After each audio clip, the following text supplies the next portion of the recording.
Special feeling to play in front of the home crowd, and this is a ground I completely love to play cricket in. It's given me a lot of wonderful memories. The last time I got 100, you were the coach, Ravi Bhai. So yeah, it does feel special. Thank you so much. Now you're batting today. Moment you came in, the team was in a squad of bowlers, but your approach and your mindset was a little different. You were very positive.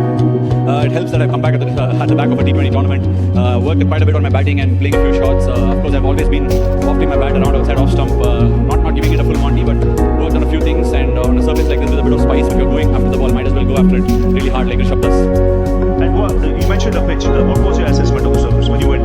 I think it's the old Chennai surface with a bit of bounce and carry. The red soil pitch allows you to play a few shots. If you're willing to just get in line and sort of give the ball whenever there's width, if you can give a little bit of tongue, it really helps.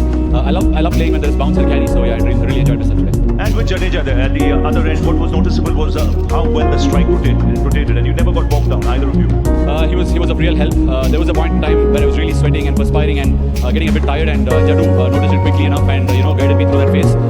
Really helps with such a temperament. And Jadu, as you know, has been one of the best batters for our team in the last few years, and him being there pretty solid, and also he was very helpful in terms of telling me that we don't have to convert the twos into threes, which was really useful for me. Ashwin really well batted. Just coming back to the surface, you're somebody who's bowled a lot on it and you know exactly how it behaves. What would you say it will do tomorrow, especially when the spinners come on to bowl? And what would your approach be when you come on to bowl here? Honestly, I think before you bowl the ball, you don't really have to worry about what is going to offer in it. But like I said, it's a typical old-fashioned Chennai pitch where overspin will fetch a bit of bounce. I think the wicket will start doing its tricks much later in the game, but I think there is enough in it for the quicks. Good carry, good bounce. We presented the seam nice and hard. I think there's going to be enough in this pitch. Now, second new ball due tomorrow, straight first up. It's good to be batting where you are on 100 and Jadu carrying on from where he is. Definitely, Ravi Bhai, but having said that, I think the new ball will do a bit. There will be some help for the bowlers. We'll have to start afresh tomorrow. There is a bit in the pitch.